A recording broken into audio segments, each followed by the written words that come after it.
and this is Joseph Rosales. Welcome to Business in the New Normal. I have here today, as always, my co-host Ike Devji. How you doing, Ike? Good. Thank you, Joseph. Good to be with you again. Well, thank you. Thank you. It's good to have you as always. Um, so today is going to be a little bit different episode for us. We're going to not have a guest speaker. Ike and I are going to do kind of a year end, a little bit of a recap, and as well as some advice for moving forward into 2021. As you all know, our program is all about providing our listeners with balanced and valuable information to help business owners make better, more informed decisions to move forward and not just survive, but thrive in this challenging economy we find ourselves in 2020 and moving into 2021. So, as you read, things about our program on social media, as you listen to the episodes, please forward them to your friends, your colleagues, your people you care about, because, we try and be really balanced, but there's tough information out there. There's a lot of decisions that have to be made, and we don't want our listeners to have to make these decisions in a vacuum, to be alone, to be isolated. We want people to collaborate, and we want to share information that's valuable to anybody in business. So that being said, let's go ahead and get started. Again, without a guest today, we've got a good amount of time to share. We try and keep our program down to about 30 minutes total.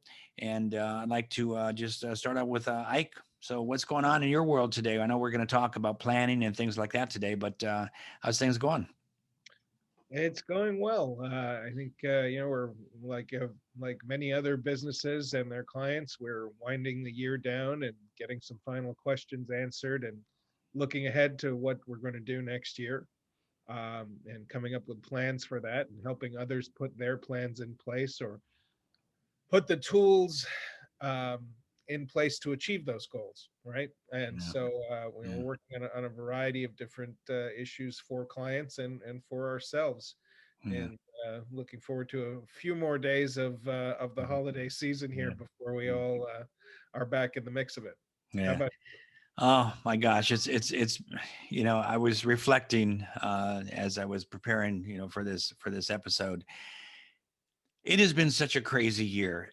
It goes without saying for everybody. As people know that follow our show, we were preparing in March of 2020 to launch a series of leadership summits all across the country. I had four amazing speakers plus myself that were going to talk about leadership and how to become an even more effective leader. And those events were canceled because they were live events, and we are looking at in 2021 to bring them back in a virtual, platform. This year, I launched my fourth book, The Leader of You, which you have copies of, and you've read it, and it's been doing extremely well for us, and we got a lot of great feedback, and we're finishing the digital course right now. So a lot of exciting things, but so many changes. It's crazy how many things have changed, and as we get into the episode and talking about how to plan for 2021 more effectively, um, nobody saw this coming a year ago. We're all celebrating and going to Christmas parties and hugging and kissing and sharing drinks, and just it was right. This was last December, and then we started hearing things in January and February about this virus, and then boom, all hell broke loose in March. And it's been a year of amazing opportunity for many people. It's been devastating for others. It continues to be challenging for most businesses. Yes, many businesses have pivoted, and they've just exploded, and they've taken on a new product line or a new approach to things. And it's interesting because today there's a lot that we don't know about 2021 because we're not there yet, right? And had we only known in December of 2019 what was coming, we would have done a bunch of things differently, right? All of us would have done some things differently. I know for me, I would have invested a bunch of money in Zoom. I would have pulled money from something and put it over there, because who knew that we were going to all transition to a digital platform, and that Zoom would, or Zoom or StreamYard or, WebEx, whoever, whatever the platform is, would be the new mode of communication for us going forward. And it ain't going away. No, I think a lot of the changes that we've seen um, are not as temporary as many people think. There are things that we enjoy doing, um, being in restaurants, going to concerts, being doing certain activities that surrounded us with a large number of strangers. Mhm. And I think that a big portion of the American population enjoys those things and wants to get back to doing those things. And when it's safe to do so, I think concerts and restaurants will be full again, as two simple examples. But I think there are a lot of things that aren't going to change, and that's going to include everything from personal health precautions to the greater adaptation and acceptance of mask usage, Mhm. just in regular flu seasons, like we've seen in other countries for decades, right? Mhm. That is the norm. Certain hygiene standards, certain expectations of what a business is providing and how they're providing it, a usage of real estate and business real estate and office space in particular. I think that there a lot of these changes are going to be permanent, and are part of the psyche of the American consumer now, and are going to be part of the risk management programs of these businesses. Businesses weren't prepared for what happened because nothing like this had ever happened before in most living Americans' lifetimes. If we go back to 1918, that was the closest thing we'd ever had to something like this. Right. And so most of the people who are alive and running businesses today had no firsthand experience that something like this was even within the realm of possibility. Yeah. Yeah. It's interesting too, because you say something that there about 1918, and the flu killed 50 million people. Um, but we didn't have television.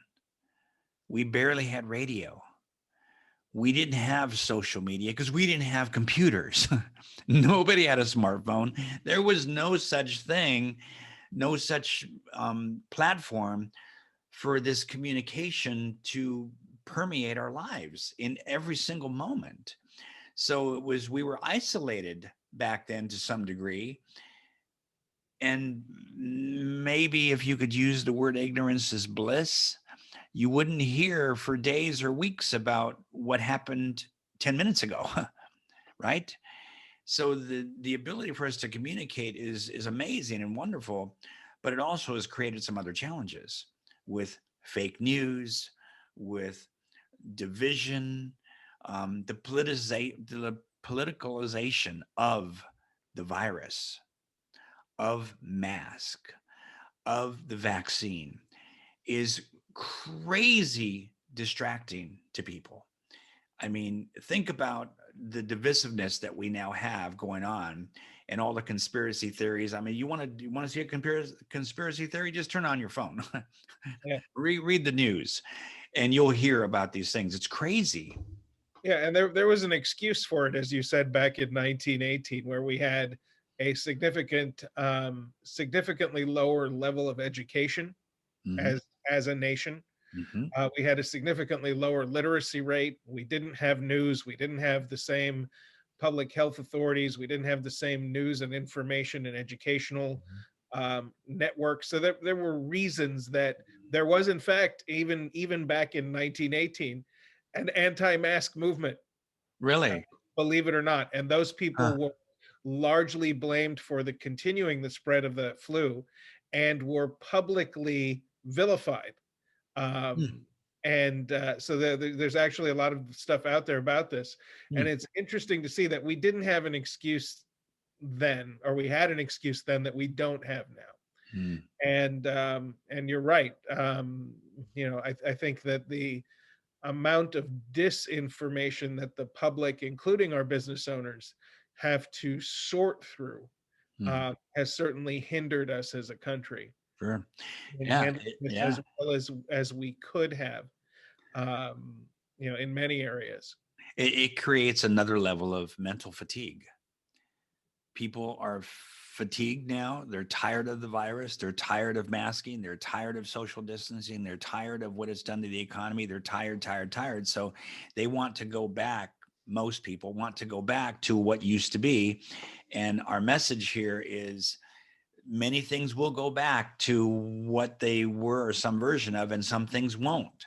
There are thousands, if not hundreds of thousands of businesses that will not reopen. So for those people, it's a whole different game. My business went digital. We're not in the live event business right now. We don't have those gatherings. And so we've transitioned and pivoted like many other businesses. But it's interesting because I think it's one of the things that people need to understand is that as much as different, much will be the same. And how do we plan going forward into a year where we don't really know? I mean, I'm hearing right now on the news that the people taking the vaccine right now are far fewer in numbers than were anticipated. And some people aren't going to take the vaccine. Some people are going to take the vaccine. Most probably will. But there is a large portion of our population that doesn't get flu vaccines, doesn't get any vaccines, and are not going to take this vaccine. And you're talking about the divisiveness between mask and no mask. Wait till it's a vaccine, vaccine, no vaccine. And those people, those millions of people that don't want to take it, what's going to happen to them? How are we going to manage that? And so it's we got some really interesting things coming in 2021 that I think we just need to be aware of, and we need to be prepared for, and not grow tired, not grow tired, because that's what happens. People get fatigued and they just, I don't want to deal with this anymore. I'm just going to do whatever, and whatever might not be the best thing, right? Absolutely, and that really brings us to the focus of what we wanted to talk about today. Um, you know, we started having these conversations with each other and with all the guests that we've had on because we want the folks that we work with, who are the backbone of this country, the American small business owner, to thrive. And you can't thrive if you don't survive. Amen. Amen. So on the one hand, the last year has been about survival, about staying solvent, keeping your business afloat, figuring out how to navigate the law, figuring out how to navigate the realities of the virus and the safety concerns that it posed, all of these different things. And look, there's certainly a light at the end of the tunnel with the vaccine. I firmly believe that America, its people, and its businesses will be back, will come roaring back. That is my prediction. I'm not an economist, but um, you know, uh, I know what people want. I know what business owners want. I know what consumers want, right? And people want to get back to normal, Mhm. right? And as we've discussed many times, that new normal will be different. But that in order to reach that light at the end of the tunnel and that point of prosperity and normalcy, we are going to need to survive. And that means that business owners are going to have a plan to do so. And if we, you and I were discussing this, yes, there is a light at the end of the tunnel. There is a new administration with some new plans. Some people are happy about that, some are not. Even if you are the biggest fan of the new administration, the reality is that the challenge that lies ahead of them, or any government, or every government, the challenges ahead of them are huge, and the challenges that we will face as business owners individually are big. And so for us to get to the point where we can thrive and prosper again in some new sense of normalcy means that we've got to survive 2021. We've Yeah. got to stay in business. We've got to stay solvent, and we need to have a plan to do so, because Mhm. it's going to take realistically a year to get a majority of the population vaccinated. Mhm. And then sometime after that, for the effect of that psychologically to take hold, and Mhm. for people to start acting, spending, going out, doing things, and feeling that they have the safety and the consumer confidence, to do so. So one of the things that we've been talking about is the importance of having a business plan. And that business plan needs to address 4 or 5 key areas. Of course, cash flow is always a big one. We've talked about that with one of our previous guests on this show, who was a banker, who talked about how her bank, her business bank, Mm. was helping some of its clients with cash flow analysis and business planning to see how long they could survive, what their cash flow looked like, what they needed to do in order to stay solvent going forward, right? So that's one issue, certainly cash flow. How are you going to maintain cash flow at an amount that will keep you, your business, and the people who work for you solvent? How are you going to service the debt that comes with that? How are you going to navigate the supply chain issues that we have had this year? And Right. is your business going to be able to survive that? And that means everything from having PPE for your employees in your business, to having your business sanitized, to getting the delivery of the goods that you might sell, or the products that are required for the services that you provide if you're a contractor or in some other business.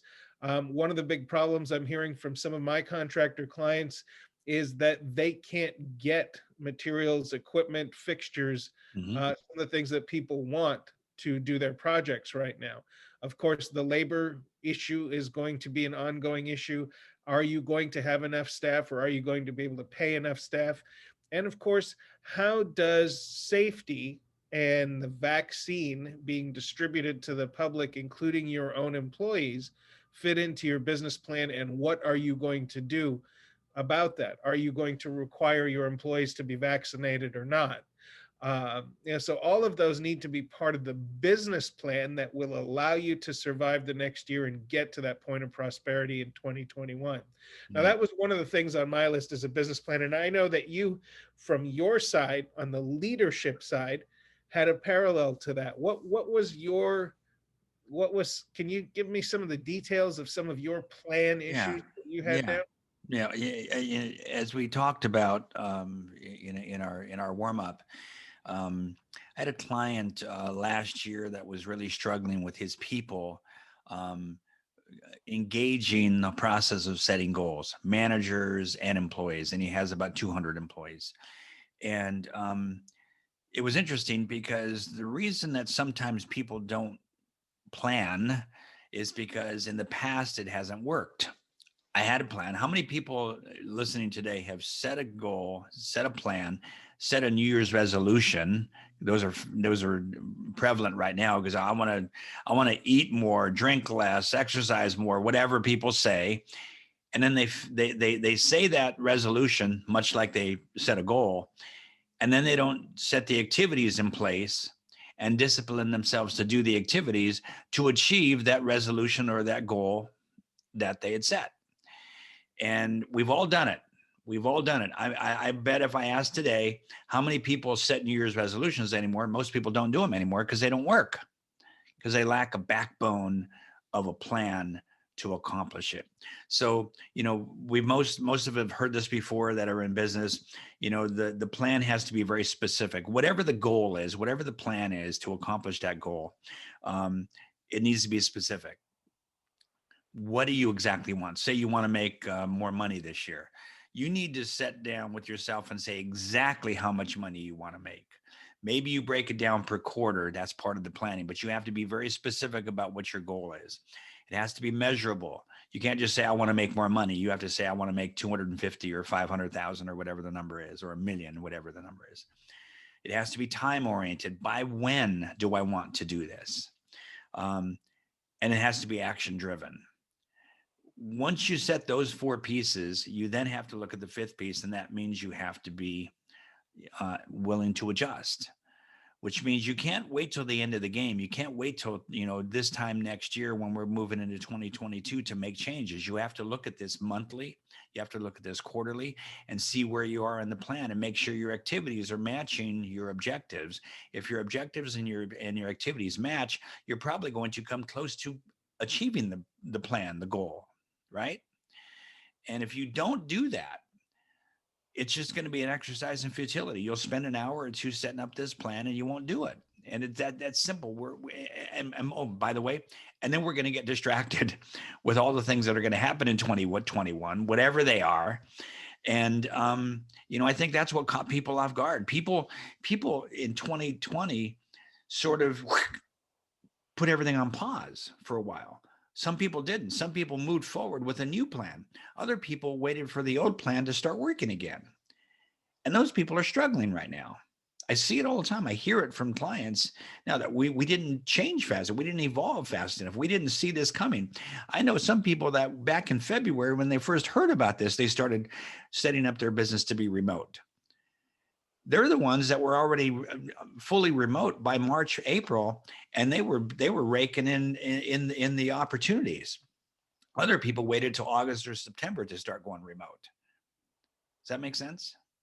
Absolutely, absolutely. And I So, think that one of the big takeaways that I'm taking away, at least from what you just said, is a big goal requires a series of small, actionable steps yep. and accountability and leadership, 100%. Oh my which I God. know it's always part of Yeah. your message is whether you are leading others or whether you are the leader of you, that accountability and that process doesn't seem to vary that much.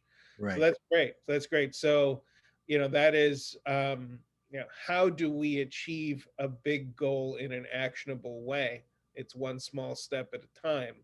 Mhm. Uh, that makes it manageable and leads us down that path. And I think that fits well with the having a plan on each of these different issues. Another thing that was on my list to get our viewers and our friends and our clients through 2021 is risk management. We need to have an increased focus on risk management because, look, many businesses cannot afford a big hit, right? Even Mhm. successful businesses with a long history can't afford to take a big hit on a lawsuit or an exposure or a liability or a compliance issue, but especially now, Mhm. um, in these times where solvency is a much more fragile concept for many businesses. You can't afford a mistake or a risk or a liability or an expense when you are in this survival mode, which I think many business owners, as we've discussed, are in for at least the next 12 months. Right. So what does risk management means? Well, first of all, it always means leadership. It means that there needs to be a culture of compliance and respect that permeates everything that the business does. It starts at the top and works its way down. So owners, leaders, managers need to set the tone for, hey, we're going to run a clean operation. We're going to run a safe operation. We're going to protect in this fragile time the reputation of our business and how we interact with people and what we do. That is more important than ever before. So that leadership component is the least tangible and often the most important, right? Because if you don't have that leadership, then you don't have all of the specific actionable steps that are required with it. So that the next, when we take an intangible concept like leadership and how do we make that tangible? Well, one very tangible thing is compliance. Are we legally compliant? Are we compliant with health standards? Are we compliant with safety standards? Are we compliant with the industry standards that have nothing to do with COVID-19 that are vital to the operation of our business and everything from how we're doing our accounting and reporting to how and where we're sourcing the goods that we sell? Right? Right. Are we taking shortcuts that can create risk and liability that we can't afford in survival mode? So that compliance piece is always vital. Then finally, the next layer of risk management is insurance. We had a guest on earlier this year, the David Moore episode, where we talked about the fact that business owners need a comprehensive insurance program not a policy, not an umbrella that you have on your home and your car that you pretend somehow magically protects your business when it doesn't. But you need to have a program that addresses very real risks like employment lawsuits, like IT and data security issues, general liability issues if somebody is exposed or is injured. All of those insurance issues are even more important at a time when a business is fragile and economically vulnerable. And then finally, the last layer of risk management that business owners should think about is the legal tools that they have in place, right? Is your company properly organized? Do you have operating agreements that tell us what's going to happen, or buy sell agreements, what's going to happen in the event of the death of a partner, or the disability of a partner, or the disqualification of a partner who we no longer want to be part of a business because of something they have done? Those kinds of safeguards, again, are part of your risk management program that make your business futures more predictable and avoid liability and expenses that businesses can't afford, like litigation. Yeah. What happens when we have to cut a partner out of a business, or if a partner dies and we don't have a plan as to how we're going to pay their family for their share of the business? Well, what happens there is that people end up spending money on lawyers when they shouldn't have.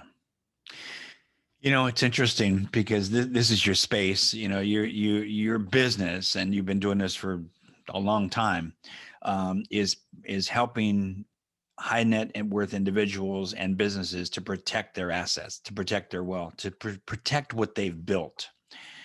And when you say a word like compliance, in today's interesting environment that we're all working in, compliance sounds like sheep. It's not. It's not. I have people that say, I'm tired of being compliant. I've complied with this, complied with that. I'm not going to wear a mask, even though I'm supposed to do this, or I'm not going to travel when I shouldn't. And there's a compliance fatigue going on right now. And we have to be careful with that because, as you say, you got to have these fundamentals in your business.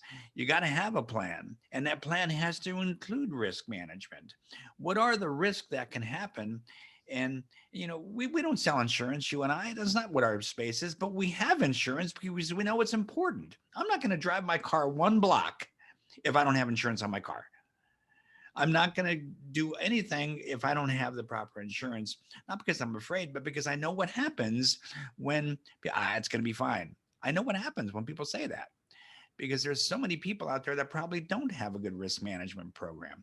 They probably don't have the right legal documentation protecting their business. And you can go years and that's okay until it happens. And then you're screwed and tattooed and it's done. So there's so many things. Thank you for sharing that, because that's really important stuff. I had 5 things I wanted to share, and I'm going to list them real quick and then I'll go into them. Number 1 is heads up. Have your head up and on a swivel. We're not done. Even when 2021 comes and goes and we're in 22, 23, we still have to be aware of what's going on around us as business owners, as leaders. And, when I say heads up, there was an advertisement we did for this program several months ago, and it was, you had an eagle who was soaring and flying and looking for the next opportunity and using the wind currents and using their eyesight to identify prey, opportunity. And you have the ostrich with his head in the sand, waiting for this thing to pass. I know people like that. Eagles that are soaring, looking for an opportunity, and people with their heads in the sand just saying, you know what, I'll just weather the storm and see what happens. And so you got to have your heads up. You got to collaborate. Number 2, collaborate. You don't have to collaborate with everybody, because everybody doesn't maybe have information that you need, but you need to collaborate with a few. You need to choose those people and you need to collaborate. Do not be an island unto yourself. Small business owners make the mistake often when they don't have a board of directors, when they don't have an advisory committee, when they don't have collaboration coming from the outside. They see what they see and they do what they do, and that's what they know. And maybe that's okay sometimes. Now it's not very smart. Collaborate. Choose a few people, whether it's an outsourced, like somebody like me, or a coach that you know and that you trust, or a business associate or a friend. Not your broke brother-in-law, not that person that failed many times before and they're going to tell you how they failed. We're talking about choose a few people that you can collaborate and create accountability with. Because as a small business owner, it's very easy to not be accountable to anybody. You can go and do what you want to do when you feel like doing it because you own the business, but you got to be accountable to yourself and to your plan. So you got heads up, collaborate with a few, have a written plan. It's got to be written. It's got to be updatable. It's got to be broken into quarters. It's got to be broken into the activities that produce the result, so you accomplish the vision and the goal for which you have set up. Number 4 is focus and discipline. My word for 2020 was focus. It turned in March to adapt. Got to adapt. Got to adapt to what's going on around me. I've yet to choose my word, but every year I choose a word that is my theme for that year. The year before in 2019, it was monetize. And I did a great job of focusing on those things that would monetize my business. So we got heads up, collaborate with a few, have a written plan, simple as it needs to be. Doesn't need to be complex. I know people that do great business plans on one sheet of paper. Doesn't have to be complex. Focus and discipline. And then the fifth thing is enjoy the journey. This is your life. This what you're going through right now. You get to choose whether you enjoy it or you hate it. Do you enjoy it, getting up every day and looking at the opportunities that are coming at you and see them as an opportunity to improve and grow and adapt? Or do you see it as, oh my gosh, I can't take another day of this?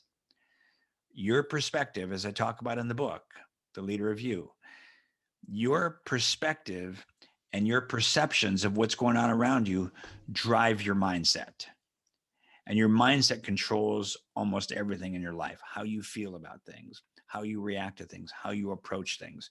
We have to have a very positive mindset, a growth-oriented mindset, not a fixed mindset. People with fixed mindset think that things are the way they're going to be, and that's how they are.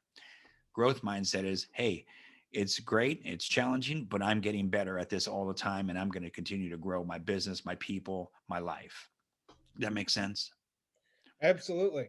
Absolutely. And I think there are several very wise and important topics issues you brought up there. Accountability certainly is part of that, and having a mindset that moves you forward uh, is vital. And I think that it's very easy to get caught up in the minutia of the daily grind, right? Mhm. Of answering the emails, getting the orders shipped, getting the business generated, getting the getting handling those details is vital, right? Mhm. But there needs to be something beyond that, Mhm. that we're living for, that we're moving towards, Mhm. uh, because I don't think that that's sustainable for most people Right. to just constantly be in the fight. Right. Um, it is important to be in the fight, and it is also important to take a step back Right. and enjoy each Yeah. victory. I have a little saying that I tell clients sometimes that, you know, there's a stark reality here, and here's one of them. There is no place on the planet where there is a secret meeting going on behind closed doors, trying to figure out how to make your life more successful, your life more productive, your life happier. That meeting has to happen with you. If you're not having that meeting, it ain't happening. So have that meeting. Sit down with yourself and really be reflective. The first chapter in my newest book is about reflection, self-reflection.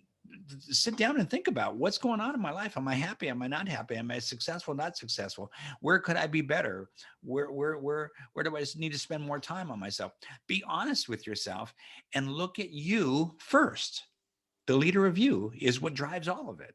So to have that meeting with yourself behind closed doors, go to the park, make some notes, start to dump out of your own mind those things and your own heart, those things that are going to help you move forward.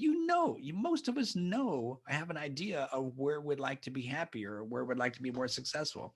And for most of us, there is a way to get there, but we have to invest the time and the energy and the resources to get there. And we can't do it by ourselves. We have to do it with the support and collaboration of others most of the time.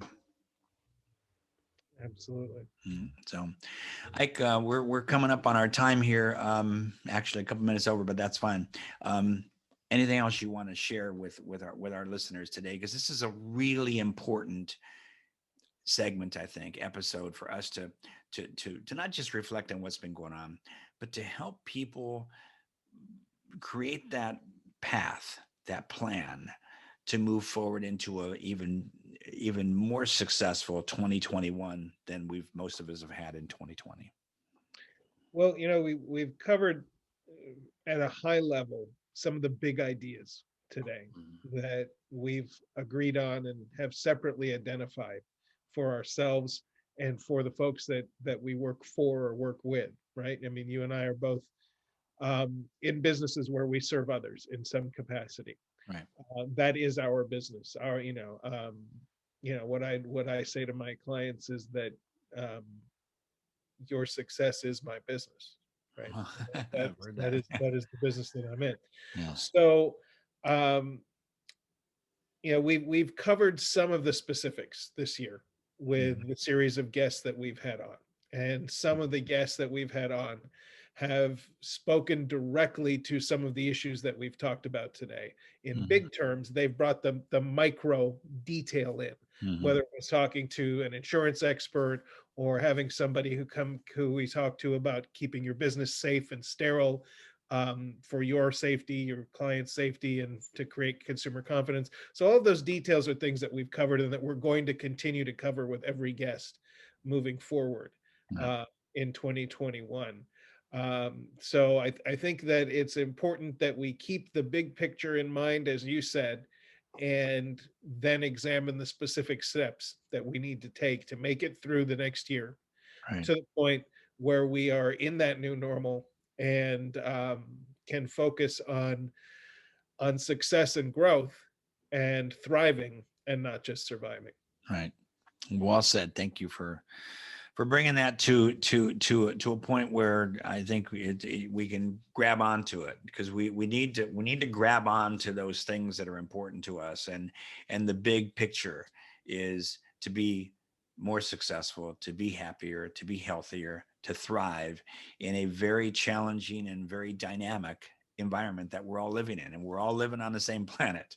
And you don't get to step out and go on the sidelines and say, "Oh, well, I'll come back in the game later." The game continues. So with that, I'm going to bring us to a close, and I thank everyone for their support, for their engagement with us. Ike and I started doing this program back in April. We've done probably 30, 40, 30 some odd episodes. Many of them are available on our YouTube channel, Business in the New Normal. You can type in Joseph Rosales, Business in the New Normal. You can go to our social site on LinkedIn, Business in the New Normal, which Ike does an amazing job of pulling in information from all over the place and posting it there. So if you're in business, you want to collaborate, you want to learn more, you want to stay in touch with episodes that are relative to you or may not be. Maybe you're not in getting, maybe you don't have financial needs to listen to a banker, but guess what? There's a lot of information that she shares. Julie Fletcher from Enterprise Bank was our guest there. We've had so many different guests from so many different avenues in business that you can go to our list on our YouTube channel and see what each episode is. You can tune into it, download that information, share it with friends, share it with others who you care about that are in your business or outside your business. But let's make a commitment in 2021 to collaborate with other like-minded people that can share information that can be helpful to you, helpful to your business, helpful to your employees, helpful to your family. Um, and let's set a pace and a tone for ourselves to achieve more, to thrive in 2021, not just survive. So, um, that being said, I'd like to again thank you for my guests that have been on all year, for our co-host Ike. It's been an amazing year, and we're looking forward to an even more amazing year in 2021. Not without its challenges, but with a lot of opportunities for sure. So, for that, I'm Joseph Rosales. Thank you for joining us at Business the New Normal. And we look forward to seeing you again next week. Take care. Bye bye.